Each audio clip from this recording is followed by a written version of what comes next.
le podcast cette semaine, on va parler du dernier Tokyo Game Market et de l'actualité des jeux de pli. The beat of the drums echoes in the pulse beat of the young braves. Salut les joueuses, salut les joueurs, je suis Paul Gara et je suis en compagnie de quelqu'un que vous avez déjà entendu dans ce podcast qui, la dernière fois, était bien accompagné, mais son accompagnant est malade, on lui fait un coucou. Et c'est Iso Bretnik qui est avec moi aujourd'hui. Salut Iso. Salut Paul Gara, salut tout le monde. Ça va ? Bah écoute, ça va, donc t'as mis KO Flavien pour cet enregistrement. C'est ça, c'est moi qui lui ai envoyé la grippe. Non, voilà, on pense fort à Flavien et voilà, on devait enregistrer tous les trois pour parler, forcément, de jeux de pli, de jeux de défausse, de jeux d'escalade. On appelle ça comme on veut. Il y a tellement de vocabulaire spécifique de ce domaine. Alors, on va pas faire des émissions aussi longues que la dernière fois, où on avait fait un peu une sorte de panorama de tous les jeux dans cette catégorie. Enfin, en tout cas, tous les jeux nous, on estimait notables et intéressants. Là, on va faire plus d'actualité, si on peut dire, et on va commencer forcément par revenir sur le Tokyo Game Market. Oui. Iso, où tu étais, évidemment. Donc, ça s'est déroulé quand ? C'était à la toute fin novembre. Donc, il y a eu pas mal de différences par rapport aux éditions précédentes, à savoir que déjà, ça a changé de lieu. On n'était plus au Big Sight, qui était vraiment le lieu consacré du Game Market. Historique ? Ouais, historique. Alors, historique, oui et non. Historique depuis que le Game Market a vraiment grandi. Mais là, on a changé complètement de lieu. On est parti dans la banlieue de Tokyo, au-delà même de Tokyo Disneyland. D'ailleurs, c'était la même ligne de chemin de fer. Alors, autant vous dire que le matin, il y avait un peu de monde dans le train. Et sur un lieu qui s'appelle Makuhari, qui est en fait un lieu où il y a beaucoup d'expositions. C'est un peu comme le parc des expositions à Paris. C'est un lieu qui est assez agréable, une très grande surface. On se sentait vraiment à l'aise dans les allées, ce qui n'était pas le cas des dernières éditions au Big Sight, où il y avait vraiment peu d'espace pour circuler. Là, c'est une nouvelle politique d'Arclight. Alors, c'est aussi en partie parce que le Big Sight est en travaux. Donc, il y a certains halls qui sont fermés. Donc, ils ont été un peu contraints de se déplacer. Mais il y a des chances pour que Arclight décide de rester là pendant un petit moment, quoi. D'accord, donc c'était parce que le centre était en travaux, c'était pas parce qu'il y avait une affluence beaucoup plus forte qui justifiait de choisir un lieu plus vaste ? Ou c'était un peu la conjonction des deux ? Ouais, alors pas forcément, parce que je pense que il n'y a pas vraiment une très grosse augmentation de la fréquentation. On reste dans les mêmes chiffres. Je pense qu'on a un peu atteint un plafond, en fait, sur le nombre de visiteurs et visiteuses qui viennent au salon. Je pense qu'on tourne toujours aux alentours de 20-25 000 au grand max. J'ai peu d'espoir pour que ça augmente. Je pense qu'on reste toujours dans les mêmes types de population. Mais c'est vrai que pour ce type de population et de fréquentation, les halls du Makuhari sont plus agréables parce que justement, ils sont beaucoup plus grands. Ils sont probablement beaucoup moins chers aussi à réserver pour Arclight. Même si au global, il y a quand même une grosse augmentation des tarifs pour les exposants, qu'ils soient amateurs ou professionnels. Ça a un impact assez important aussi, d'ailleurs, sur pas mal d'amateurs. Mais c'était une édition qui était plutôt agréable. Alors, comme à chaque édition, il y a de plus en plus, mais vraiment de plus en plus d'éditeurs étrangers. Il y avait beaucoup d'anglophones, des Anglais, des Américains, des Australiens. Il y avait notamment Allplay qui avait même un stand au Game Market. Ouais, Allplay, c'est américain, hein, c'est un éditeur américain qui fait beaucoup de localisation de jeux japonais et beaucoup de jeux de pli d'ailleurs. Qui fait surtout beaucoup de campagnes Kickstarter, qui est une politique qu'on peut questionner à un moment, parce qu'ils ont quand même un catalogue assez fourni aujourd'hui, et je pense qu'ils n'ont plus nécessairement besoin de passer par Kickstarter, mais c'est plus un modèle financier qu'ils ont mis en place comme ça. Alors il n'y avait pas que, il y avait Japanim Games aussi, qui pour le coup est beaucoup plus discret qu'Allplay, beaucoup moins sous les feux de la rampe, mais qui est là depuis longtemps. Alors après, ils font des choix un peu douteux parfois sur les jeux qu'ils sortent, mais on reste, je veux dire, ils portent bien leur nom, c'est Japanim Games.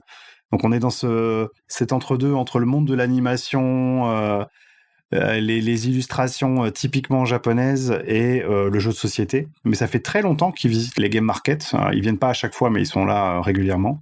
Et après, il y avait pas mal d'Européens, pas mal comme je disais, d'Américains, d'anglophones en général. Il y avait même des Allemands. Il y avait des gens d'un peu partout dans le monde. Il y a quand même une augmentation claire du nombre d'éditeurs étrangers qui participent au game market. Ouais, donc tu vois qu'il y a quand même un intérêt croissant des éditeurs étrangers pour ce salon, en fait. Je pense que sur le tard, parce qu'il faut être assez clair je pense qu'on arrive un peu à un marché du jeu japonais qui a atteint certaines de ses limites, on va dire, en termes de création, j'entends. J'ai un peu l'impression qu'il y a encore cette image tardive d'Eldorado. Pendant très longtemps, les game markets, je dirais pas qu'ils ont été snobés, mais les éditeurs envoyaient quelqu'un par curiosité une fois, mais ils revenaient pas. Et pour être là depuis longtemps et y aller depuis plus de 10 ans à chaque édition, on sait bien que les Japonais aiment les gens fidèles, les gens qui reviennent régulièrement. Il leur faut du temps pour reconnaître les visages, pour se souvenir des noms, pour voir quel visage correspond à quelle maison d'édition, etc. Mais là, j'ai vraiment eu l'impression, et j'ai rencontré beaucoup d'éditeurs d'un peu partout dans le monde. Ils avaient tous des projets différents en tête. Ils avaient tous, ils tâtonnaient un petit peu parce qu'il y en avait beaucoup qui étaient là pour la première fois. Il y avait pas mal de francophones aussi. Enfin bref, je sais que dans les éditions suivantes, il y aura encore plus probablement d'éditeurs plus importants qui vont faire le déplacement. Donc on arrive vraiment à un moment où la partie business, sourcing, signature de contrat, machin, qu'on peut voir à SN ou ailleurs, commence à s'imposer. Va devenir de plus en plus importante. C'est ça. Et du coup, est-ce que tu as l'impression que le côté amateur, parce qu'on en avait déjà discuté, mais tu disais il y a quand même il y avait un côté encore un peu amateur il y a quelques années. Alors, je dis pas qu'il y avait que des amateurs, mais c'était plus mélangé. J'ai l'impression qu'il disparaît un peu, il est un peu mis en retrait. En plus, si tu dis que les tarifs ont augmenté, ça exclut de facto aussi des gens qui viennent qui venaient peut-être sur de façon moins professionnelle, quoi. Disons que les tarifs pour les tables amateurs, donc c'est une table partagée avec 2 chaises, donc une table de bureau quoi, qui fait 1m20. Ça a quasiment doublé de tarifs sur la journée. Donc on est passé à près de, je sais pas en euros, ça va faire 150, 160 euros, ce qui est pas énorme. Mais quand tu ajoutes le Shinkansen jusqu'à Tokyo, les nuits d'hôtel, tout ça pour vendre 100 jeux. Les repas, tout ça, ouais, tous les frais. Et les repas, les déplacements, parce que là, comme on s'est éloigné de Tokyo, c'est encore, évidemment, faut prendre le train, c'est pas que le métro.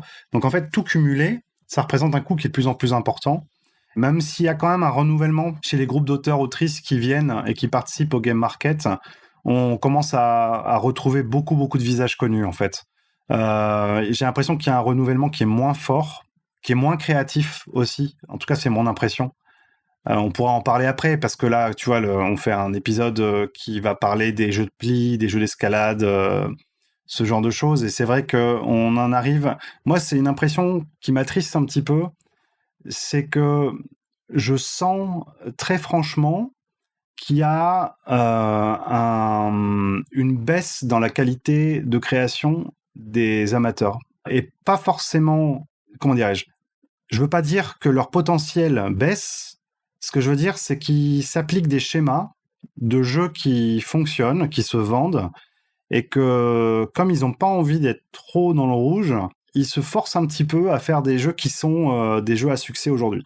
Tu veux dire qu'il y a une sorte de formatage un petit peu qui se crée parce que finalement la perspective de voir ce qui a déjà marché conditionne un peu ce qui est créé pour se mettre dans ce rail et pas finalement être peut-être plus audacieux dans la création parce qu'on s'en fout, ou on n'a pas d'idée préconçue sur ce qui va marcher ou pas. Exactement, ouais. Et c'est ce qui est un peu dommage parce qu'il reste quand même des gens qui font des choses qui sont vraiment un peu foldingues, un peu différentes, voire très différentes. Il y a des gens qui ont des concepts incroyables, qui sont exactement le type de jeu qui ne naissent qu'au game market, mais très globalement, et même si tu vois, si on prend l'exemple du jeu de pli, oui certes, le jeu de pli a toujours été très très présent au Japon. Là je regardais par exemple, tu vois, dans les catalogues des début des années 2000, 2005, 2006, 2007, il y avait déjà une très forte présence des jeux de pli.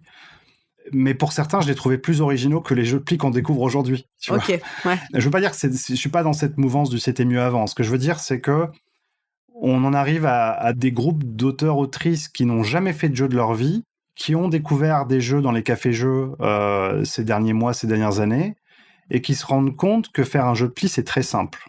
Sur la base mécanique, j'entends. Oui. Faire un bon jeu de pli, c'est une autre histoire. Mais faire un jeu de pli, c'est très simple et qui, du coup... Ouais, un jeu de pli qui tourne, finalement, il y a peu de contraintes. Enfin, on y arrive vite à faire, voilà. Il y a déjà tellement d'exemples qui fonctionnent et qui te donnent des repères, des points de repère sur comment créer un jeu de pli, sur le...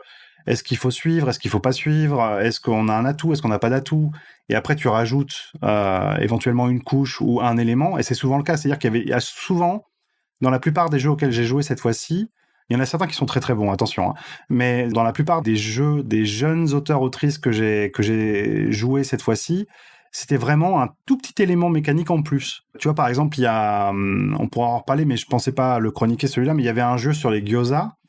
En gros, le petit twist mécanique, c'est est-ce que tu vas avoir un gyoza qui est pas cuit, un gyoza qui est bien cuit, un gyoza qui est trop cuit.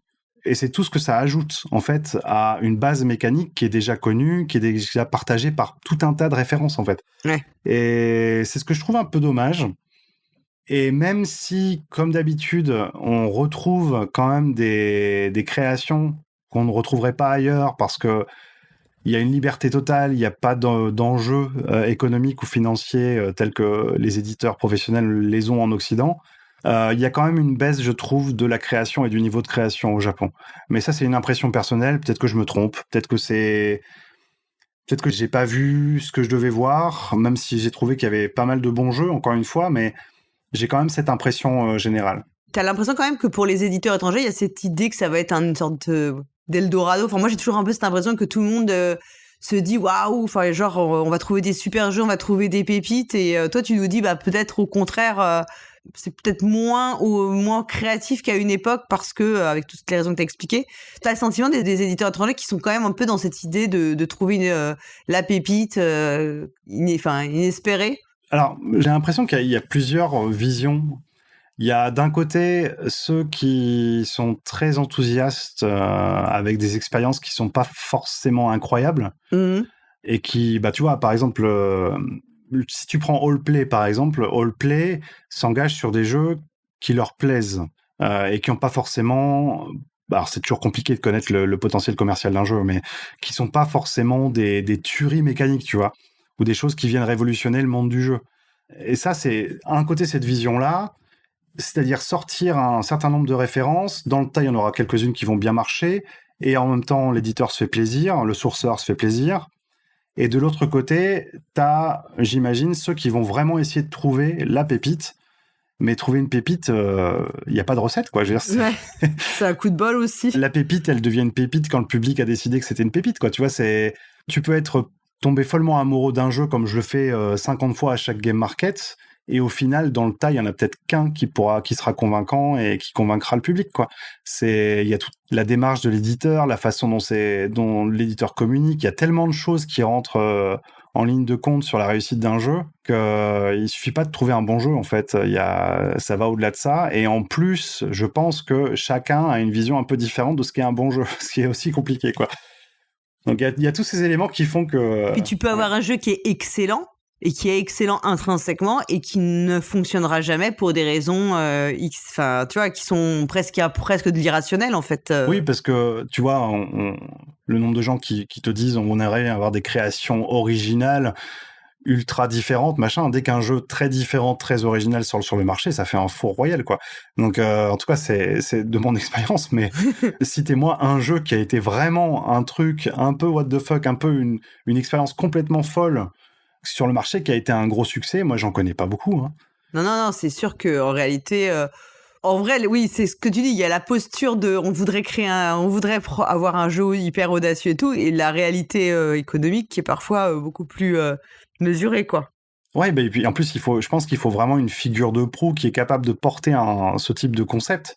Bah, tu vois, un jeu comme Swim or Sink, auquel je pense là rapidement, qui est quand même sur le papier un truc un peu foufou.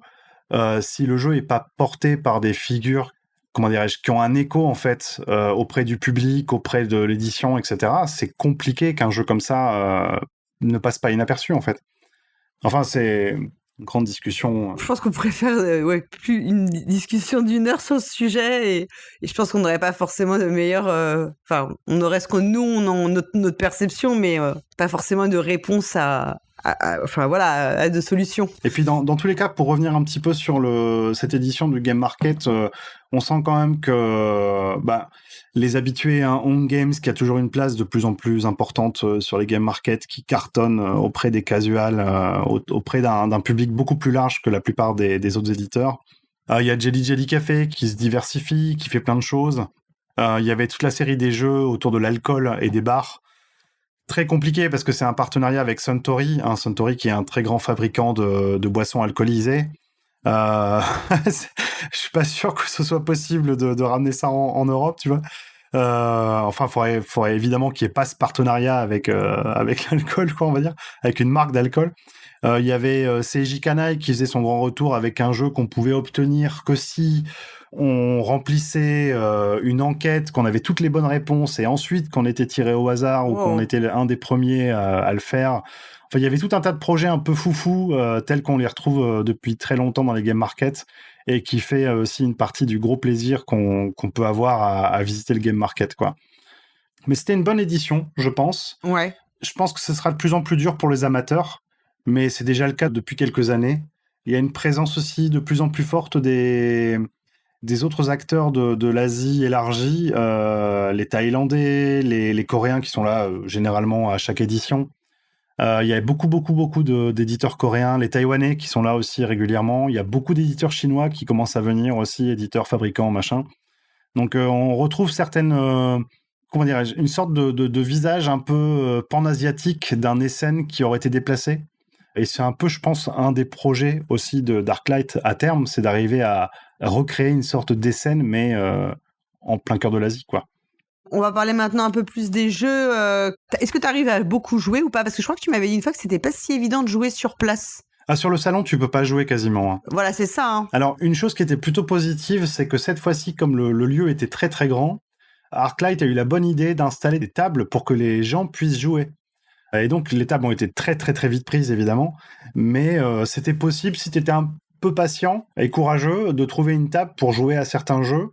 Le problème, quand comme moi tu réserves beaucoup de jeux, c'est que en fait le temps que tu fasses le tour des stands, le salon est quasiment terminé en fait. Ouais, ok. Parce que le salon est assez court, c'est 6-7 heures. Donc, oui, c'est pas 4 jours comme à Essen où t'as le temps de faire les allées, quoi. Non. Et t'as ta liste et comme la plupart des amateurs sont là principalement le samedi, il faut vraiment que tu fasses le tour des stands le samedi et comme en plus ils prennent les réservations et qu'au-delà de 14h ou 15h, tes réservations sont annulées et les jeux sont vendus aux premiers acheteurs-acheteuses, tu dois te dépêcher et une grosse partie du salon est consacrée à ça en fait. En tout cas de mon côté, quoi. Et si tu peux nous dire combien tu avais réservé de jeux, enfin avec combien de jeux à peu près pour qu'on ait une idée un petit peu de... Moi, personnellement, une 40aine. D'accord, quand même, ouais. Ouais, ce qui est énorme, hein, ce qui est vraiment énorme, qui est complètement à la marge. Si tu regardes un petit peu sur les réseaux japonais, en fait, en moyenne, c'est entre 5 et 10, voire un peu moins. Mais parce que toi, c'est pas juste en tant qu'amateur de jeu. Enfin, il y a une partie professionnelle aussi pour toi, j'imagine, qui justifie ça. Ouais, il y a un peu des deux. Il y a aussi le fait de... comment dirais-je, le réseau amateur, en fait, c'est un réseau qui s'auto-entretient, c'est-à-dire que les groupes entre eux s'achètent pas mal de jeux. On a une petite économie interne comme ça qui fait qu'on s'encourage les uns les autres en achetant le jeu des autres. Et ça c'est une part qui est assez importante puisque comme je l'ai pas dit encore, mais Lana a présenté son nouveau jeu au Game Market. D'ailleurs, illustré par Saibeppe, hein. Et c'est un jeu sur la langue japonaise, donc absolument injouable. Pour des Français. Par des non-japonisants. C'est absolument impossible à localiser, peut-être en Corée ou dans certains territoires où les langues sont assez proches, mais le jeu est absolument injouable pour des occidentaux, quoi. On peut juste l'avoir dans la collection pour dire qu'on a le deuxième jeu. Si vous voulez la couverture de Saibeppe, je vous l'enverrai en JPEG, ce sera plus simple pour vous. Non, moi je veux mon exemplaire dédicacé par Lana pour mettre à côté de Dokito Ice. J'y tiens. Il y a quelques jeux dont tu avais choisi de nous présenter pour cette émission. Ouais, en fait j'ai fait une petite sélection, j'en ai pris que 3, puisque Flavien en avait choisi quelques-uns qui étaient différents pour le coup. Moi j'en ai pris 3 des jeux qui ont fait un peu parler d'eux, et un qui est un peu plus discret, mais que j'ai beaucoup aimé sur ce que ça représente en fait culturellement au Japon. Je peux peut-être commencer. Tu veux que je commence ou... Ouais. Moi, je parlerai un peu des jeux qui sont sortis en français, des jeux de pli qui sont sortis en français récemment, tu vois. Ouais. Il y en a certains dont on a déjà parlé avec Flavien dans la rétrospective, mais je pense que le plus simple, c'est que tu commences, puis moi, après, on verra, et après, on parlera des jeux sortis en France, et puis comme ça, on pourra voir si toi, tu les connaissais, tu les connais pas. Il y en a qui sont pas tous japonais, d'ailleurs. Si tu as eu l'occasion d'y jouer, quand même. Voilà, et puis comme ça, on pourra en discuter. Donc, vas-y, je t'en prie, commence. Ouais, alors le premier jeu que j'ai choisi, alors j'avais une sélection qui était quand même très très très large et finalement j'ai essayé de réduire pour prendre 3 genres de jeux différents qui selon moi représentaient un petit peu chacun des genres. Si par exemple tu vois, un exemple tout bête, mais si je partais sur les jeux de pli, il y en avait tellement à cette édition. Franchement, il devait en avoir 40, 50, voire 60. C'est impossible de tous les récupérer. J'ai pris ceux des auteurs que je connais bien. Mais j'ai décidé de prendre un jeu qui est basé sur une idée un peu large du poker, un jeu de défausse, d'escalade et de défausse, et un jeu de pli. J'en ai pris un de chaque. Le premier jeu, c'est un jeu de l'auteur de Trio, qui s'appelle Mall Poker.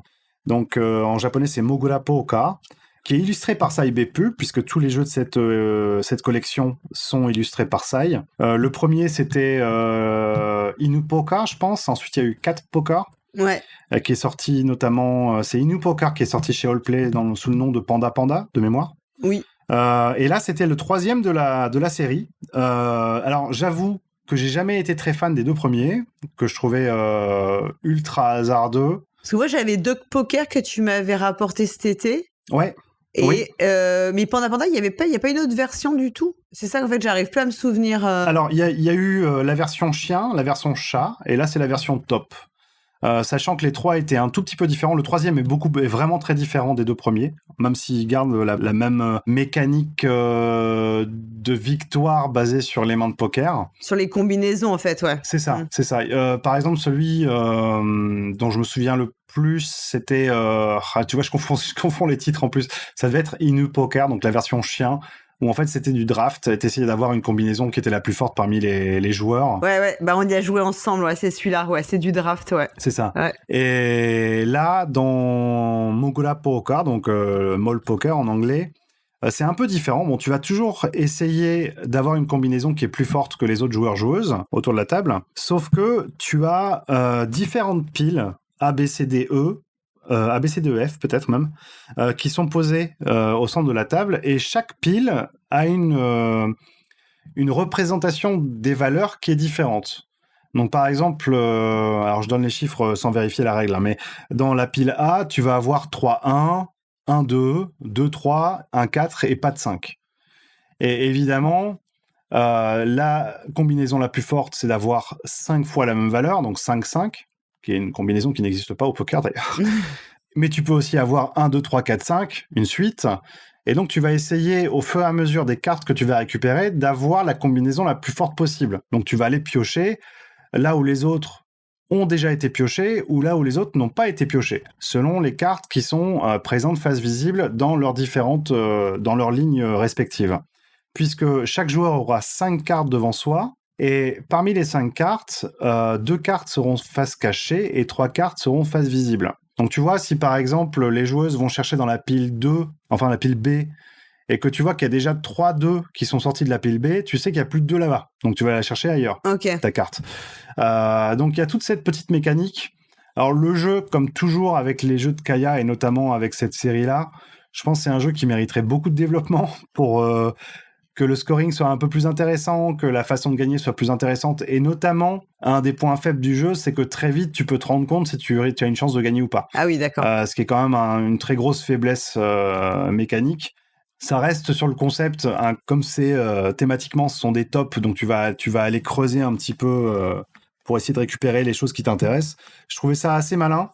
Kaya avait pas trop envie de développer le jeu au-delà de ce qu'il avait produit. Et puis, je pense que ça a quand même intéressé les gens, puisque je sais qu'il a déjà reçu quelques propositions d'éditeurs étrangers ou japonais. Donc, c'est un jeu qui a fait un peu parler de lui. C'est un jeu de 2 à 5 joueurs, 15 minutes, 6 ans et plus, sachant que les âges au Japon, c'est toujours de façon... c'est aléatoire, hein, là aussi. Mais, d'accord, ok. Ouais. Ouais, moi je suis en train de voir la couve et alors, moi je fais dire qu'il faut absolument que je le récupère parce que moi j'ai des enfants qui sont fans des taupes, donc ne me demande pas pourquoi, c'est leur animal préféré. Non, mais c'est un choix de vie tout à fait, c'est acceptable. Hein. C'est un choix de vie. Voilà. Ouais, ma fille rêve de jouer un jour à Route en prenant la faction des taupes et tu vois, c'est marrant. Donc si je lui montre la couve là. Oui, oui. Alors sachant qu'on n'est pas dans la même gamme de jeux. Hein. Non, pas du tout. Mais dès qu'il y a une taupe, de toute façon, mais c'est marrant parce que je sais que je dois avoir la seule fille au monde qui doit être vraiment fan de taupes. C'est pas possible. Bon, après, c'est vrai que Dog Poker, c'était pas foufou, mais ça passait quoi. Je veux dire, c'était le genre de jeu auquel tu peux passer quand même. Et Panda, c'était pas désagréable non plus en fait. Hein. Oui, mais est-ce que la question qui se pose, c'est est-ce qu'aujourd'hui des jeux comme ça ont voilà. une vie possible sur un marché global quoi? C'est compliqué. Ouais. Il y a tellement la qualité des auteurs et des autrices aujourd'hui est tellement élevée. Bah oui, parce qu'en fait, tu vois, Dog Poker, moi je l'ai parce que tu me l'as rapporté et il y a le fait que ce soit le jeu, il soit en japonais et tout, et il y a ce petit côté cool parce que il y a une partie souvenir, il y a une partie affect. Mais en dehors de ça, est-ce que c'est un jeu qui entre guillemets, c'est pas qui mérite, mais qui a une raison d'être commercialisé tel quel, en tout cas, je suis moins sûre aussi. Hein. Ouais. Et là, tu vois, j'ai une affection toute particulière pour ce jeu que j'aime bien, sur son principe de base et l'ambiance que ça crée autour de la table. Mais je pense que le jeu gagnerait vraiment à être développé, quoi. Mais il y a une bonne idée de base, comme souvent dans beaucoup de jeux japonais. Et d'ailleurs, il y a plein d'éditeurs et éditrices qui sont capables de rendre le jeu bien meilleur en accompagnant les auteurs et les autrices, tu vois. C'est peut-être la limite. Là, ça va être la limite si tu dis qu'en plus, Kaya Miyano, il a pas spécialement envie de retravailler le jeu plus que ça. C'est ça, je comprends. Donc, En fait, il sort beaucoup de choses. Il aime en fait créer des choses nouvelles. Il aime pas forcément revenir sur ses créations ou retravailler des créations qui pour lui ont été éditées telles quelles et qui devraient vivre telles quelles. Bah, c'est toujours compliqué la question de jusqu'où l'auteur ou l'autrice a envie de s'engager à revenir en arrière sur l'histoire de son jeu pour le développer plus avant en accord ou en accompagnement avec un éditeur, quoi. C'est toujours une question qui est un peu compliquée. J'imagine que les process en Occident sont un peu plus développés de ce point de vue-là, mais ici, on reste... Tu vois, Kaya, il a beau avoir fait trio, dans sa tête, c'est encore un auteur amateur de la scène d'origine, et on le sent tel quel, quoi. Sur les salons, c'est l'image qui renvoie, et c'est l'atmosphère qu'il dégage, quoi, tu vois. Oui, il s'est pas encore complètement projeté dans une démarche qui est peut-être plus professionnelle, où effectivement, une fois que tu présentes le jeu, ça s'arrête pas là, il y a du travail, du développement, Mais en fait, personne enfin, dans la très grande majorité, les auteurs et autrices japonaises se projettent pas du tout comme ça. Tu vois, même Seiji Kanai. Ouais. Love Letter, c'était un design qui était déjà fini, entre guillemets, qui était parfait. Mais il a fait tout un tas de jeux qui mériteraient d'être retravaillés, qui n'ont pas été retravaillés par AEG quand ils ont sorti, d'ailleurs. Mais tu vois, Seiji, il a envie de faire autre chose, de lancer de nouvelles idées. Des fois, ces jeux sont redéveloppés par les éditeurs japonais ou étrangers, mais c'est une démarche qui se fait pas forcément en accompagnement. La très grande majorité des auteurs et des autrices ont envie de faire des choses nouvelles parce que ils gardent cette image et cette envie de vivre et de travailler les jeux comme des amateurs, pas comme des professionnels. Ouais. Même s'il y en a qui en vivent, hein, tu vois, Seiji, il en vit, il y a plein de gens qui en vivent. Hein, mais... C'est la méthode, la méthode et les process de travail sont pas encore ceux que nous, on considère comme étant ceux d'un auteur ou une autrice professionnelle en Europe ou peut-être aux États-Unis. Ouais. Ils sont différents, en tout cas. Ils sont différents. Et alors, je sais pas s'il y a un bon modèle ou pas, mais ils sont différents. Et...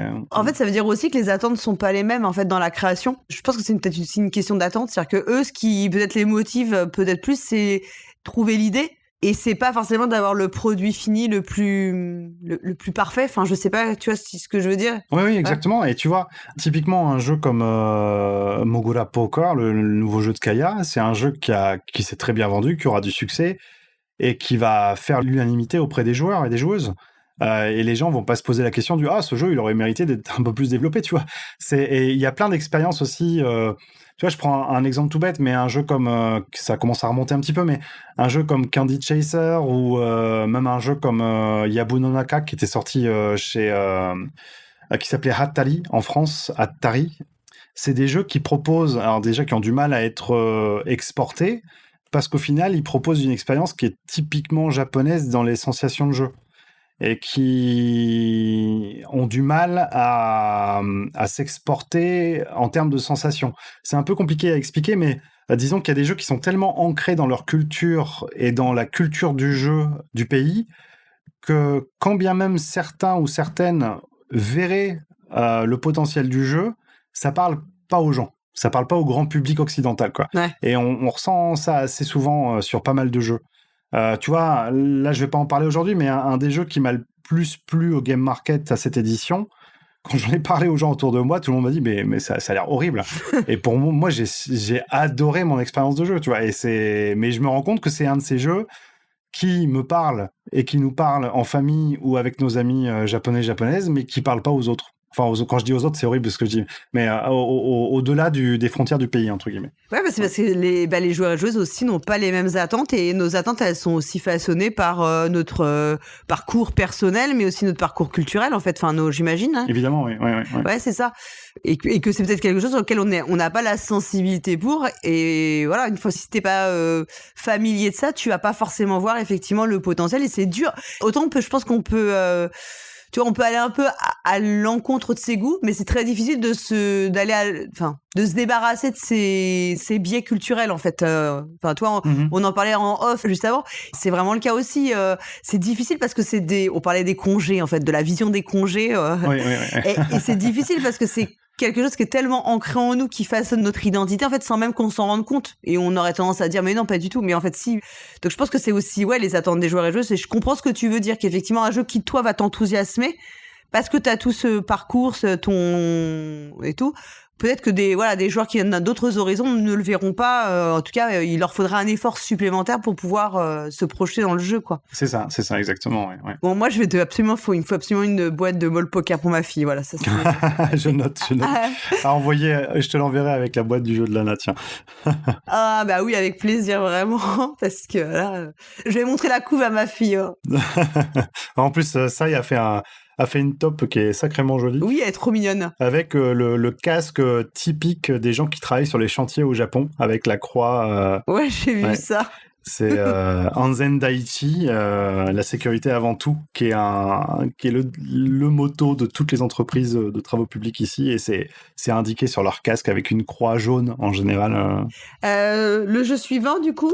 Ouais, alors le deuxième jeu, c'est un jeu... Alors, c'est marrant parce qu'on parlait un petit peu des congés au Japon, on parle souvent plus des heures supplémentaires.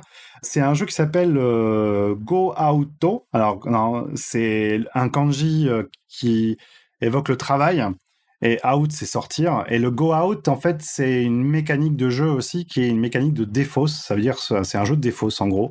C'est comment dirais-je, l'étiquette qu'on attribue à ces jeux au Japon, c'est Go Out. J'adore les jeux de défausse. Ce que j'adore dans la plupart de ces jeux-là, c'est que c'est très accessible, qu'on peut y jouer en famille, que c'est abordable par plein de gens. Tu vois, ce qui n'est pas forcément le cas des jeux de pli pour les gens qui n'ont pas cette tradition du jeu de pli en famille. Là, c'est le type de jeu, en gros, s'il met 2-2, tu dois mettre 2-3. C'est très très simple à expliquer en termes de concept. Et là, ce qui me plaît dans le jeu, c'est qu'il a complètement tordu en fait ce concept, et les joueurs et joueuses se retrouvent avec 2 piles de cartes.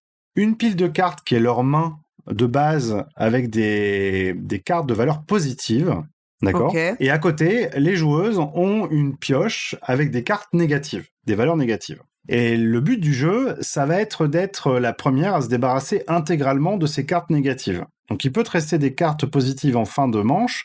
Si la joueuse n'a plus une seule carte négative dans sa pioche, elle gagne la partie. À ton tour de jeu, enfin au début de la manche, les joueuses vont décider combien de cartes négatives elles vont ajouter de leur pioche cartes négatives à leur main de cartes positives. Jusqu'ici, tu vois bien ? Ouais. Sachant que tu es limité à 4, parce qu'il faut que ça se joue sur plusieurs manches, et que, donc, en gros, si tu es très très bon, moi je me souviens, la première partie que j'ai faite, on s'est fait massacrer par par un mec un japonais qui devait être très très très joueur. Il nous a mis une rouste, mais comme jamais, c'était hallucinant. Il a fini en 3 manches. On n'avait pas jeté une seule carte négative. Enfin, c'était assez humiliant. Mais enfin bref. Et le truc qui va venir se rajouter à ça, c'est qu'au début de chaque manche, la première joueuse va choisir une condition de sortie des cartes. Alors sur les cartes, tu as plusieurs informations. Tu as une valeur, négative, positive. Tu as aussi des marques, ça peut être une fleur ou une feuille. Et donc, la première joueuse de la manche va choisir une règle de sortie des cartes. Par exemple, elle va dire, voilà, à cette manche, on va ne pouvoir sortir que des combinaisons de cartes fleurs. Ok. Ce qui veut dire que déjà, une partie des cartes de ta main n'est plus utilisable. Jusqu'à ce qu'une joueuse termine la manche, que tout le monde passe, et que la nouvelle première joueuse décide de changer la règle. Ça paraît tout bête, mais dans ta tête, c'est une explosion. C'est-à-dire que j'ai jamais autant brain freeze de ma vie sur un concept qui est tout bête. Tu as des cartes négatives, des valeurs négatives. Donc, tu vas essayer, par exemple, admettons, tu es la première joueuse, tu vas jouer 2-2. Moi, je vais devoir compléter, enfin te dépasser, mais sur des cartes paires. Donc, il va falloir que je fasse au minimum 2-4. Mais pour faire ces 2-4, je vais utiliser une carte négative et une carte positive pour arriver à 4. Et donc, en fait, il va falloir que tu gères ta main par rapport à la règle, par rapport aux cartes qui ont été jouées par les joueuses précédentes, tout en intégrant les cartes négatives. Et ça complique. T'as trop de niveaux, en fait, cognitifs. Pour mon cerveau d'adulte moyen, c'était ultra complexe. Vraiment. Ça paraît tout bête comme ça, parce que c'est un jeu de défausse. Tu te dis, bah, c'est bon, c'est des parties de 20-30 minutes. Tranquille, 2 à 4 joueurs, ça va aller vite, on va jouer ça tranquillou entre amis. Et ben en fait non, tu te rends compte qu'au bout d'un moment, tu as des joueuses qui sont là, avec leurs mains, elles les observent, et le temps paraît tellement long. Ça dure 10-15 secondes, tu vois, le temps qu'elles choisissent la bonne combinaison de cartes à jouer, parce que en fait, il y a tellement d'informations à prendre en compte pour optimiser ta main de cartes, que ça rend parfois le jeu assez paralysant pour pas mal de gens. Mais c'était une expérience assez... agréablement désagréable, si je puis dire. Ouais. C'est ça que j'ai bien aimé. Il y a le côté très très frustrant de la gestion de main qui est très très dur, et en même temps, alors la mécanique des cartes de règles de sortie de cartes, c'est pas quelque chose de follement nouveau, hein. Mais le fait d'intégrer des cartes négatives et de devoir avant tout se débarrasser uniquement de tes cartes négatives et non pas de toute ta main de cartes, je trouvais ça assez malin en termes de sensations et puis de ouais, et puis de renouveau de cette mécanique qui a été vue 1 million de fois déjà, quoi. Et l'auteur ou l'autrice de ce jeu, c'est? Oui, c'est vrai, j'ai oublié de les citer. Alors l'auteur, c'est un pseudonyme, Hamasaki Leire. Donc incompréhensible. Mais c'est un jeu de 2 à 4 joueurs, 20 à 40 minutes annoncé. Il n'y a pas d'âge minimum. Parce que les amateurs n'ont pas besoin de respecter ces normes. C'est bien. Bah écoute, ouais. Dès 3 ans, allez hop, pour apprendre des nombres négatifs, on y va. Ah oui, oui, je pense que 3 ans, ça passe. Hein. Ça passe. Bah oui, large, de toute façon. Il est sur BGG ou pas du tout trouvable, là, non? Non. Après, le jeu n'a pas de règles en anglais. C'est assumé de la part de l'auteur. C'est pas nécessairement qu'il a pas envie que son jeu soit pas exporté, hein, c'est juste que ça représente un coût et que parfois ils ont pas envie d'investir. Oui, traduire, ouais, je peux comprendre. Hein. Ouais, ça monte assez vite, hein, les traductions et encore, hein, la plupart des traductrices qui font les traductions pour le Game Market, c'est un petit réseau qui est quand même assez connu aujourd'hui. Les tarifs sont quand même très très éloignés des tarifs professionnels, notamment sur la langue japonaise vers l'anglais. Mais malgré tout, ça représente un surcoût à un coût de production, de voyage, de déplacement, machin, qui est déjà assez lourd pour une famille ou un couple, donc c'est compliqué. Comment ça, mais les traducteurs se payent pas en boîte de jeu au Japon, quoi. Il semblerait que ce soit des pratiques qui soient restées en Occident. C'est étonnant. Alors, et le troisième jeu, donc le jeu de pli que toi, qui t'a marqué? Alors, le troisième jeu, c'est un jeu chouchou parce que, en fait, c'est tout autant thématique que mécanique que le jeu m'a plu. C'est un jeu d'un auteur qui a eu un jeu à lui édité en Europe. Ça s'appelait, que je dise pas de bêtises, Portrait Robot en France, je pense. Ça m'est revenu. Qui était un jeu qui était sorti chez Cocktail Games. Ça vous dit quelque chose ou pas? Moi, je tombe sur un jeu de Jujin Otsubo, publié chez Cocktail Games.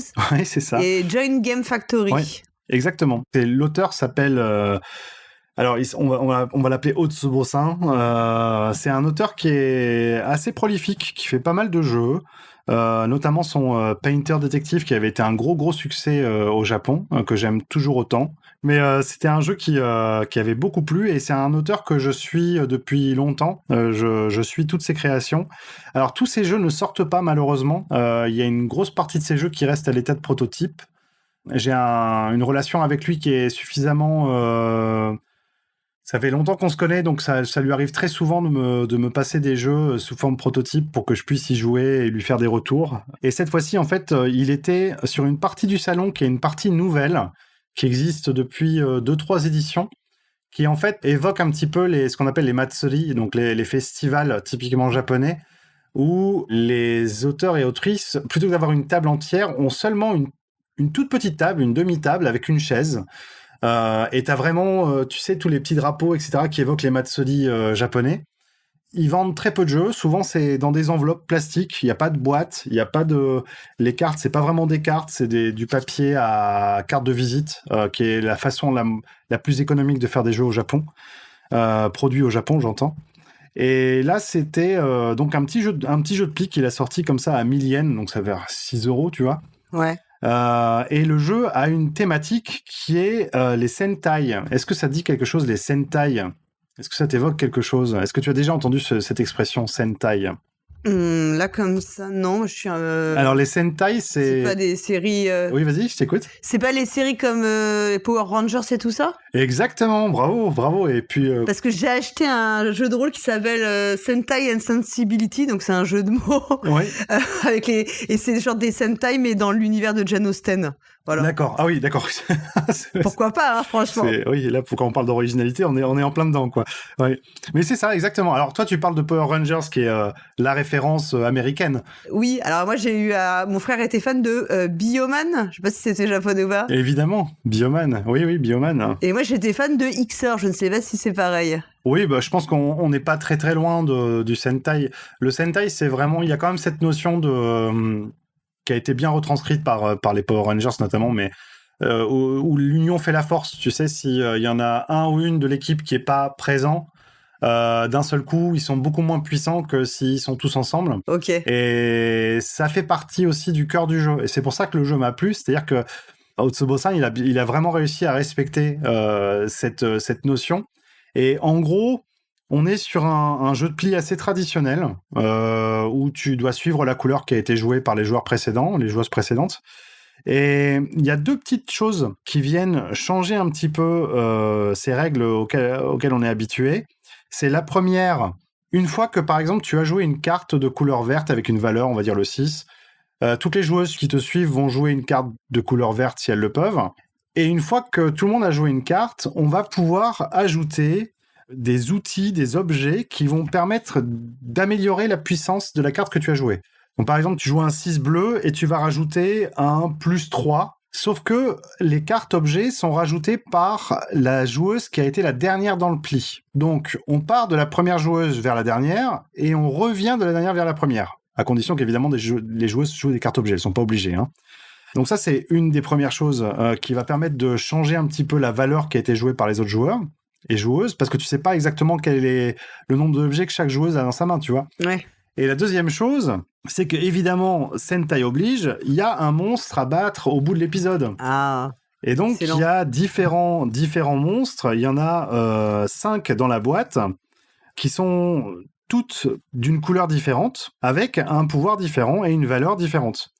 Et si tu te retrouves à récupérer le ou les monstres de la partie en cours, il va falloir que tu aies de quoi te défendre. Et pour te défendre, chaque monstre, évidemment, fait perdre des points. Donc, tu perds 10 points, je pense, si tu te prends un monstre dans ta pile à la fin de la manche, sachant que chaque carte ne vaut qu'un point. Donc, tu vois, tu peux vite te retrouver à un score négatif. Mais si tu réussis à avoir une carte de chaque couleur, les Sentai prennent leur toute puissance et tu peux vaincre un monstre, puisque tu as réussi à faire tous ensemble, on est plus fort. Ouais, ok, d'accord. On est plus forte. Et c'est tout bête, tu peux changer les monstres que tu rajoutes dans les parties. Tu sens que le jeu, il est encore à l'état de prototype, parce que c'est un format vraiment... dans cette zone du game market, c'est vraiment fait pour les gens qui ont 20, 15, 20, 30 exemplaires de leur jeu, comme je te disais, sous enveloppe plastique, dans une pochette plastique, sans matériel, sans rien. Si tu as besoin de jetons, ils vont te demander d'aller chercher des jetons. En gros, c'est des jeux en kit. Ok. Comme c'est aussi Otsubo-san, il est aussi assez bon en termes d'illustration. C'est lui qui a illustré son propre jeu et je trouve qu'il a vraiment fait un beau travail sur ça, quoi. C'est vraiment tout mignon. C'est un jeu que j'ai conseillé tout à l'heure à Flavien avant qu'il tombe dans les pommes à cause de la fièvre. Mais franchement, si vous avez l'occasion de le trouver, Flavien m'a dit qu'il avait ses sources et un lieu pour en acheter en Europe. Je vous conseille de vite le récupérer parce que c'est vraiment un jeu qui a une ambiance, un univers thématique et graphique qui est assez unique. Et voilà. Donc pour faire un petit peu la fiche technique, c'est un jeu qui se joue de 2 à 5 joueurs, à partir de 6 ans. Là encore, c'est un peu au hasard. Et pour des parties de 30 minutes à peu près. Bon, bah écoute, ouais, ça a l'air... Je vous ai pas donné le nom du jeu, mais le nom du jeu, c'est Sokuseki Sentai Tokan Hiro. Ok, qui n'est pas sur BGG. Vous aurez retenu, évidemment. Bon, j'avoue que je tricherai. Tu me l'écriras pour le billet, ouais. Bah alors, ce qui est bien, c'est que les règles en anglais sont plutôt de bonne facture et elles sont suffisantes pour bien comprendre comment fonctionne le jeu. Voilà. Et puis, je pense que le jeu de Kaya a aussi des règles en anglais, hein, comme souvent. Oui, anglais et japonais. Donc voilà pour mes 3 petites découvertes parmi très nombreuses découvertes, mais c'est les 3 jeux dont j'avais envie de parler dans 3 genres un peu différents. Évidemment, il y avait le Taiki Shinzawa habituel, jeu de pli, oui. Auteur prolifique de tous les jeux de pli du monde, qui était là avec Six Forces. Il y avait d'autres jeux de pli, énormément de jeux de pli d'ailleurs, mais il y avait aussi quelques jeux un peu sur des voies de traverse qui montraient qu'il y avait encore cette créativité un petit peu frémissante avec pas mal d'originalité chez certains auteurs et certaines autrices japonaises. Voilà. Bah là, c'est marrant parce que tu parlais de Taiki Shinzawa et justement, en France, on a enfin Loose qui est sorti. Qui est sorti chez Yellow, ouais. Mm-hmm. Ouais, au bout de... Donc ça fait 10 ans, on en avait déjà parlé de celui-ci, puisque c'est un jeu où on tient ses cartes à l'envers. Oui. Et donc, moi, je n'y avais pas joué, j'y ai joué donc assez récemment. Et puis, comme j'ai joué à Essen à Xylotar, j'ai pu faire la comparaison entre les deux jeux, puisqu'il y a des similitudes. Ah oui, c'est vrai voilà. qu'il y avait, oui. Et bah écoute, vraiment... donc Béziers Games, hein. Ouais, voilà. Ouais. Et clairement, bon, Lose, enfin moi j'ai largement préféré Lose. Je sais pas, je crois que Flavien est pas complètement d'accord, trouve que je suis un peu rude, mais j'ai trouvé que Lose était vraiment... Je sais plus si tu l'aimais bien celui-ci ou moins. Oui, en plus c'est un jeu qui a eu plusieurs vies, parce qu'il y a eu la première version de Taiki quand c'était sorti au Game Market, et puis là ça a été repris aussi par un éditeur japonais qui s'appelle Korokorodo, qui est un éditeur que j'aime beaucoup, un tout petit éditeur qui gagne vraiment à être connu, et qui avait refait cette version, donc c'était en 2020 ou 2021 que le jeu est ressorti dans sa version japonaise. Et Yellow qui l'a ressorti cette fois-ci en 2024 avec un petit peu de développement par rapport aux versions précédentes, qui est plutôt le bienvenu. Je crois que c'est le scoring qui est un peu différent. Oui, et puis le nombre de joueurs a changé aussi. Il me semble que c'est Rémi Mathieu qui avait travaillé sur le jeu et il a bien fait les choses, je pense. Et avec des illustrations, enfin une sorte de thème lié au fait que le titre Loose c'est lumière et que donc il y a une histoire de vitraux, oui, qui est un peu anecdotique, mais voilà. On en a parlé dans la rétrospective avec Flavien, j'ai trouvé vraiment le jeu très réussi. Il y a toute cette phase d'observation. Qui est une observation parce il faut dire quel est le nombre de plis qu'on pense qu'on va faire, et donc on doit observer les mains des autres, et c'est drôle parce qu'on observe mentalement, et il y a toute cette phase presque physique où on se contorsionne pour bien regarder ce que chacun a. On sent que c'est vraiment le moment presque le plus intense du jeu, parce que il faut arriver à croiser toutes les informations, à prendre la mesure. Donc moi j'ai trouvé vraiment le jeu très réussi. Et puis, je voulais savoir aussi si au Japon, il y a beaucoup de jeux de plis coopératifs, ou si c'est pas encore rentré. Il y en a quelques-uns. Qui utilisent un matériel extérieur en plus des cartes. Mais je pense que The Crew a eu un impact assez important aussi sur cette partie de la création. Ça reste quand même un des exemples pionniers. En la matière, ouais. Ouais, en la matière. C'est toujours un peu plus compliqué, version coopérative, parce que on s'éloigne un petit peu des mécaniques habituelles du jeu de pli, et du coup, ça demande un travail d'auteur ou d'autrice beaucoup plus important. Ouais, je suis d'accord avec toi qu'en fait, j'ai l'impression que c'est quand même compliqué d'en faire des réussis, parce que je vais en citer 2 qui sont sortis relativement récemment, et vraiment que moi j'ai trouvé... Enfin, vraiment pas terrible. Alors, je suis pas une immense fan de The Crew, je préfère le dire. J'aime mieux Fox in the Forest, la version coop, que je trouve... j'aimais bien la version compétitive, mais j'aime bien la version coop aussi. Et là, j'ai joué, je l'ai mis dans mes flops de l'année d'ailleurs, à Jekyll and Hyde versus Scotland Yard, qui est la version coop de Jekyll and Hyde de Jay O'Neill.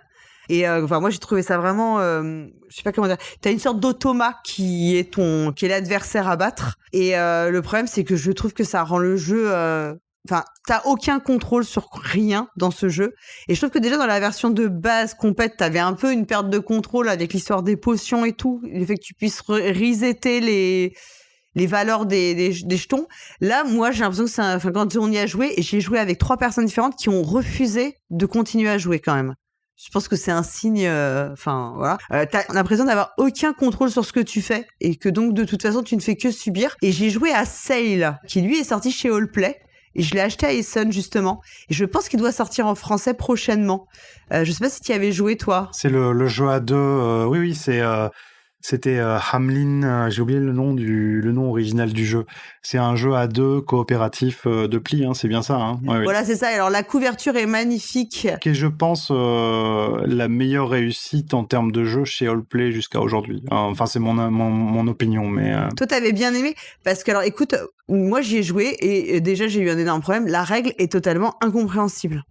Et j'ai demandé à plusieurs personnes autour de moi qui je t'enverrai les règles japonaises, tu verras. Voilà, je pense que j'y arriverai beaucoup mieux. Du coup, ça m'a. Je sais pas si c'est ça qui m'a vraiment rendu la partie pénible.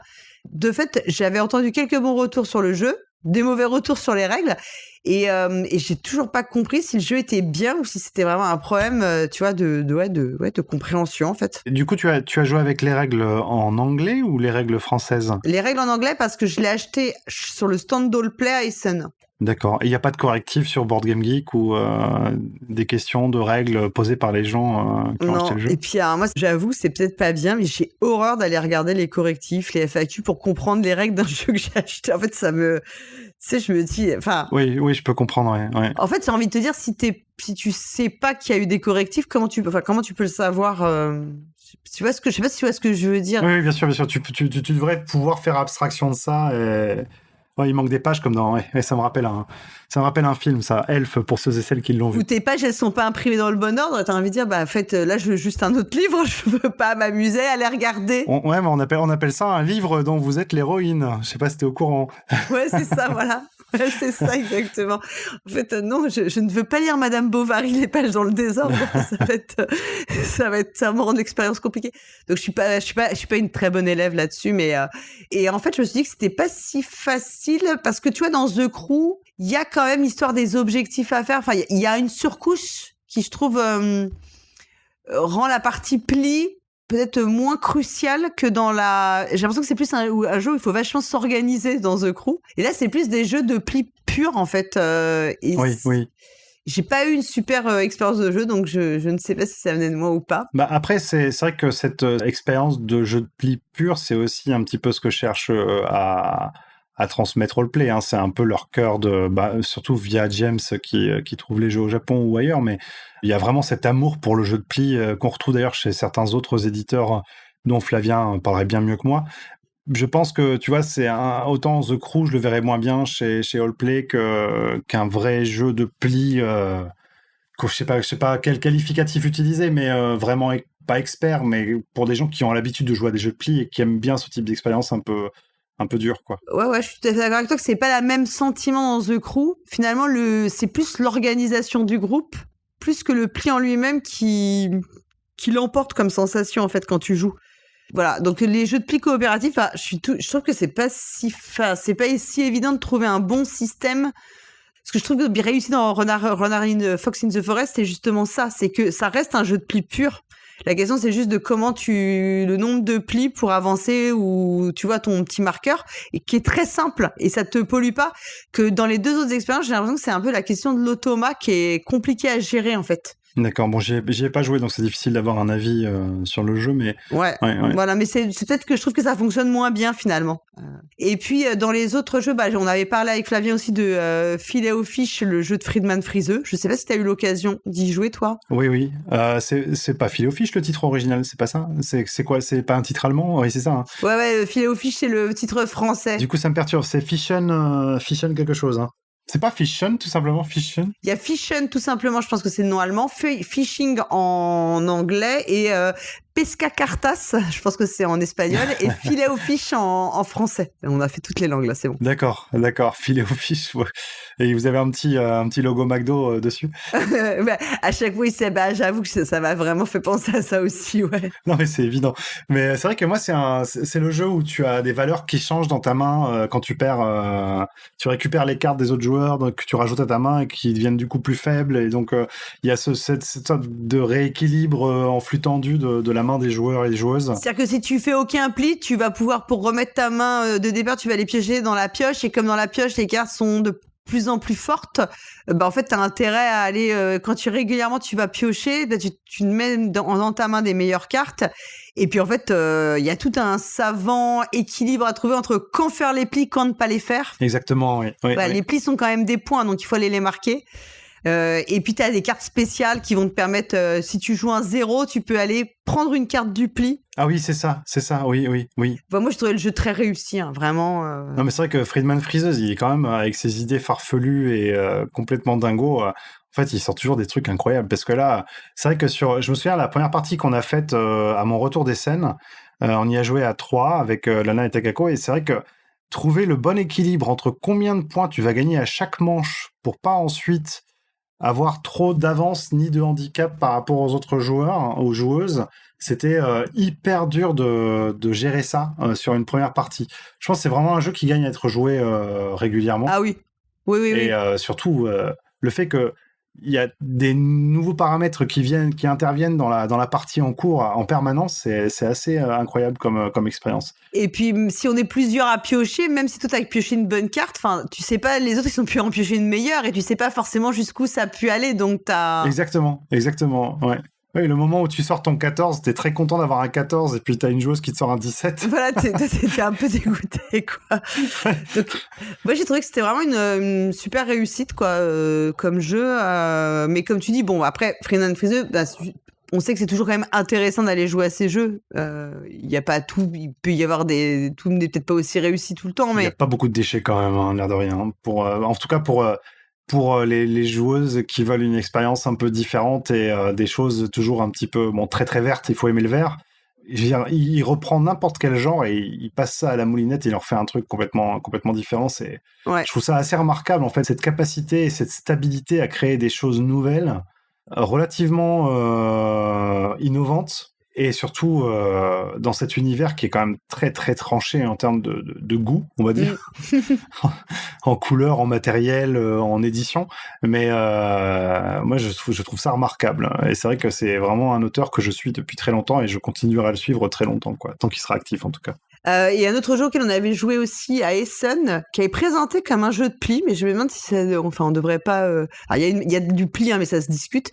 C'était Three Chapters, qu'en France, on a eu la bonne idée de traduire par Once Upon a Draft. Voilà.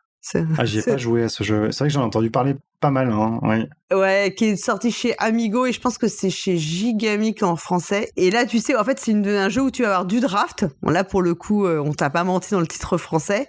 Et ensuite, une partie pli. Et en réalité, à la fin, ça fait un tableau plutôt à la Fantasy Realms.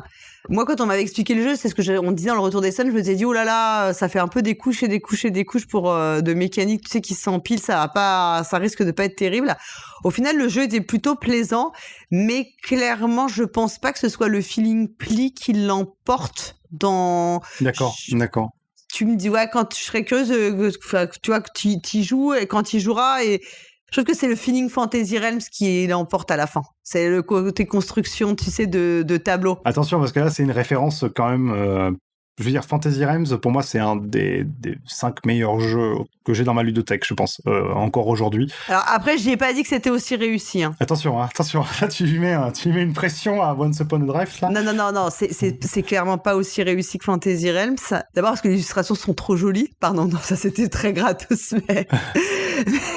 non, mais en vrai, parce que en tout cas, je pense que c'est quand même l'impression de ce que tu fais, ça te rappelle plus ce que tu fais dans Fantasy Realms. Après, c'est pas, je pense pas que ce soit aussi subtil que ce que t'as dans Fantasy Realms ou dans Fantasy Realms, c'est quand même brainy par moment, hein, les effets, hein, Oui, très, très. Ouais. Parfois, tu te rends compte au dernier moment que ce que t'as gardé, il y a une carte qui va te faire perdre beaucoup de points parce que t'avais zappé qu'elle avait masque tout sauf bidule.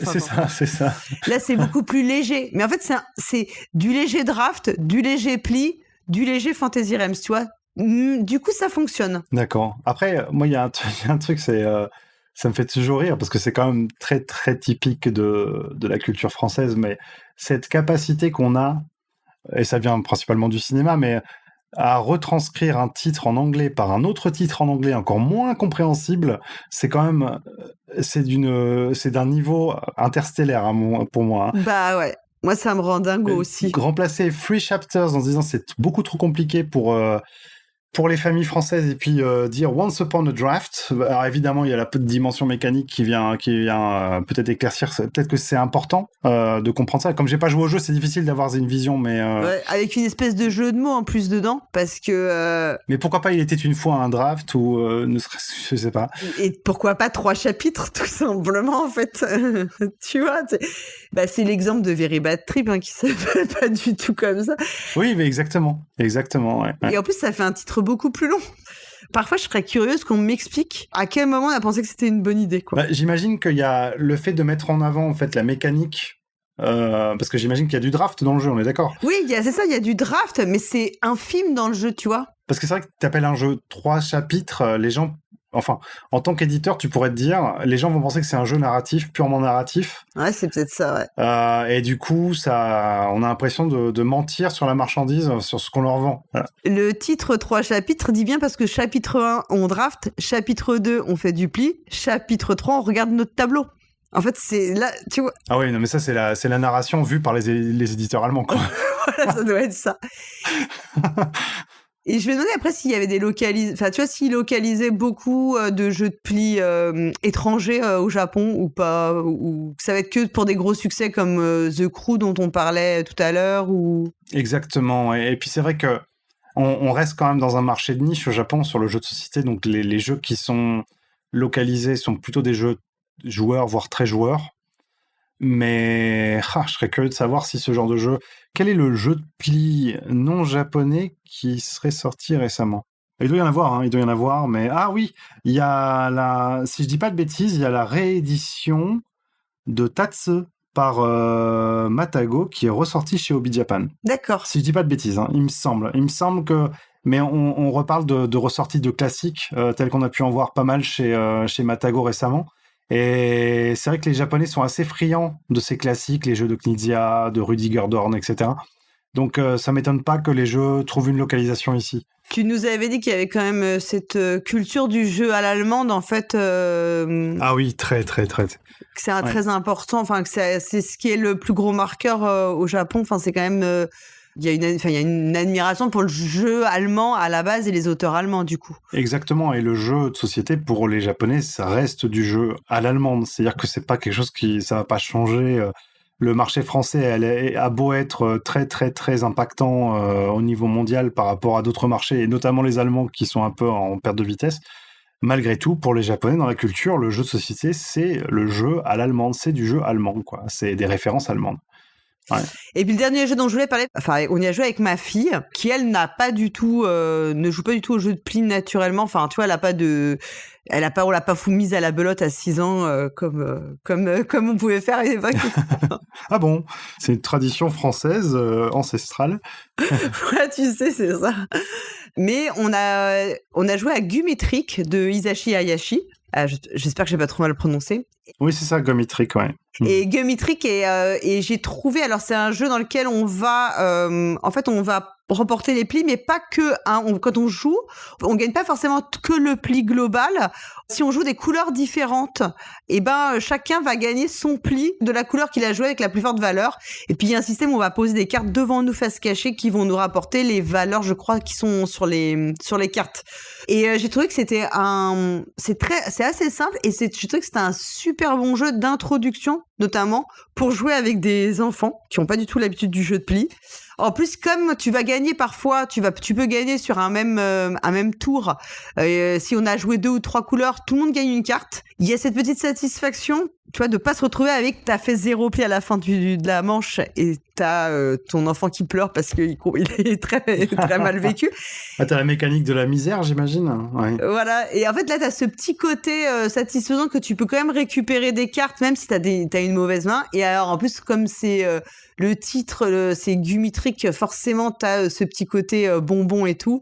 Autant dire que ça a été le meilleur moyen pour comment dire, tiens, si on va jouer à ce jeu-là, quoi. Et je crois qu'il a pas été fait en français du tout. Je pense pas encore en tout cas. Je sais que je me souviens de la couverture. C'est un jeu qui est sorti il y a un petit moment déjà. Et c'est vrai qu'avec le nombre de jeux de pli auxquels je joue, j'ai tendance à oublier les points mécaniques un peu particuliers.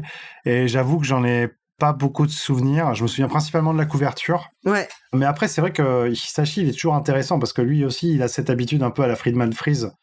Peut-être avec un petit peu moins de succès parfois, mais de toujours vouloir reprendre des choses qui sont au cœur de l'actualité ou qui sont populaires et d'en faire sa version personnelle.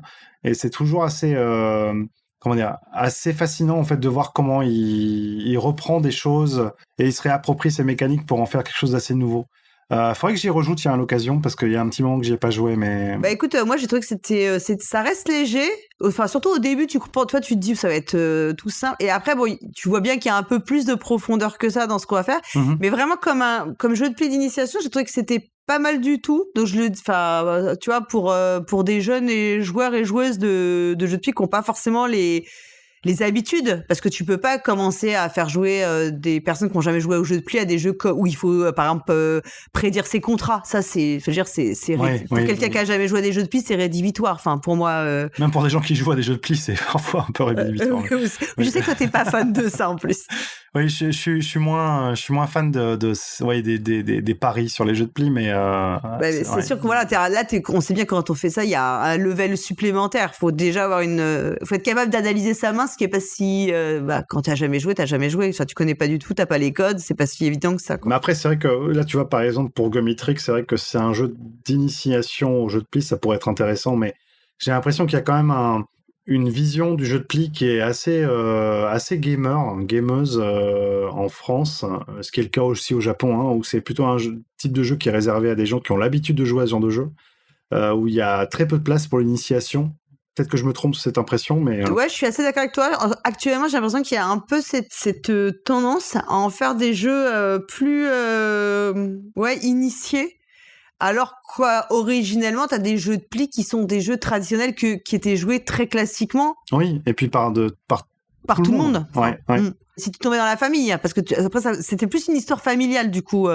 Moi, j'avais un grand-père qui était fan de belote, bah forcément, dès qu'il a pu me faire jouer à la belote, il m'a fait jouer à la belote parce que tu vois, Ouais, et puis tu sais, il y a toujours, dans chaque famille, il y avait un peu le jeu de cartes traditionnel. Que ce soit dans les familles espagnoles, les familles italiennes, portugaises, etc. Il y avait toujours soit les jeux traditionnels de la culture d'origine, soit des jeux comme la belote, la manie. En fait, chaque famille avait un petit peu son repère sur les jeux de pli, les jeux de cartes comme ça.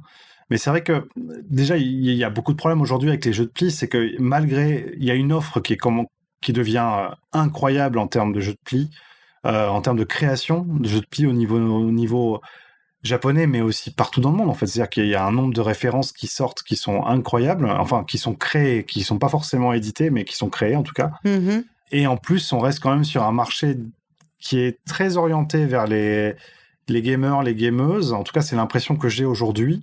Et que les jeux qui sont adaptés à des publics qui sont plus jeunes, voire plus familiaux, vont recueillir des critiques qui sont pas forcément bien ciblé. C'est-à-dire qu'il y a une telle attente c'est un marché de niche qui est tellement fort aujourd'hui, avec une communauté qui est tellement engagée dans cette catégorie de jeux bien particulière, qu'il y a très peu de place pour les jeux d'initiation. Les jeux plus légers, ouais, je vois. Tu sais, il y a un petit peu cette vision de gardien du temple, tu sais, les gatekeepers. Comme on a eu exactement les gatekeepers, même si c'est inconscient, c'est souvent d'ailleurs inconscient, que ce soit dans le jeu vidéo ou dans le jeu de société, mais il y a quand même cette notion-là qui est assez forte, je trouve, enfin qu'on ressent quand on regarde un petit peu l'extérieur, ou quand tu amènes des enfants pour jouer à des jeux de pli où on va te raconter des règles qui sont complètement incompréhensibles pour des enfants.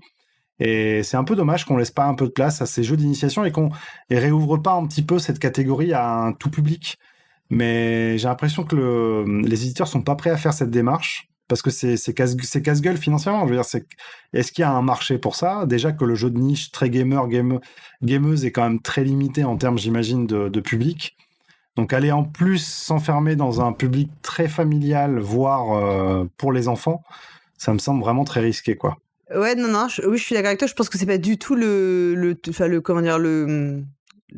virage qui est pris actuellement. Hein. Et même, ça devient difficile quand tu n'y connais rien. Même si tu vois, t'as déjà joué à des jeux et que tu sais jouer et tout, ça devient difficile parce qu'il y a, comme tu dis, il y a tellement de titres, il y a une forme de... T'as l'impression que c'est dur même d'accès, en fait, de s'y mettre, quoi. Oui, parce que tout le monde va parler de telle référence, de tel machin. Tu te souviens du jeu de machin, le jeu de Taiki Shinzawa qui est sorti en 2017, où il y avait cette mécanique de pari, mais qui est différente de Lose, machin. Parce qu'il y a tel twist et tout. C'est ultra c'est un monde de passionnés, donc c'est ultra référencé, il y a du métalangage, il y a une culture partagée qui est très difficile d'accès aux gens qui découvrent ça. Et je pense que c'est souvent inconscient d'ailleurs, hein, qu'on se rend pas forcément compte que l'accès à la marche est beaucoup plus haut en fait qu'on ne le pense. Mais voilà, mais ce serait bien qu'il y ait un peu... que quelqu'un ait le courage un jour de sortir un jeu d'initiation qui pourrait permettre justement à de jeunes joueuses d'accéder à ce type de jeu, quoi. Tout à fait. Ouais, moi, c'est pour ça que je te dis que Gummitrick a fait très bien ce taf, en fait, et très contente de l'avoir récupéré, et ça a très bien marché, quoi. On va pouvoir passer à des jeux beaucoup plus compliqués. Non, la pauvre, non. Allez, 4 in the box demain, quoi. Allez, c'est parti. Ouais, c'est ça. J'ose pas imaginer, quoi. Mais en fait, ce serait pire parce que je pense qu'il pourrait se passer n'importe quoi autour de la table, du coup. Tu vois, oui, mais c'est ça aussi le risque que tu prends quand tu joues avec des gens qui n'ont pas l'habitude de jouer, c'est que sur un malentendu, ça casse complètement l'expérience de jeu, quoi. Ouais. Oui, parce qu'ils vont faire des choses improbables. Voilà, et que tu peux pas prédire.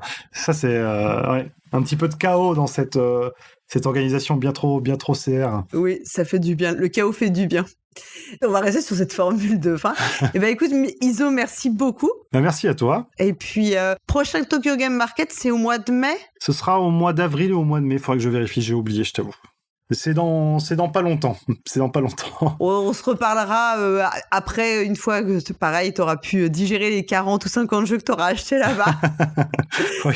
Et puis, comme ça, j'espère que Flavien, il nous fera pas faux bon cette fois-ci, hein, que tout ira bien pour lui, le pauvre.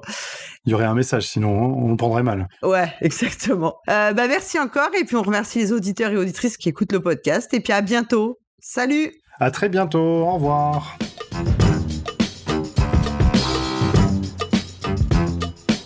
Cette émission a été enregistrée le 27 décembre 2024 à distance et produite par Polgara et Hammer. Merci d'avoir écouté Le Point de Polgara.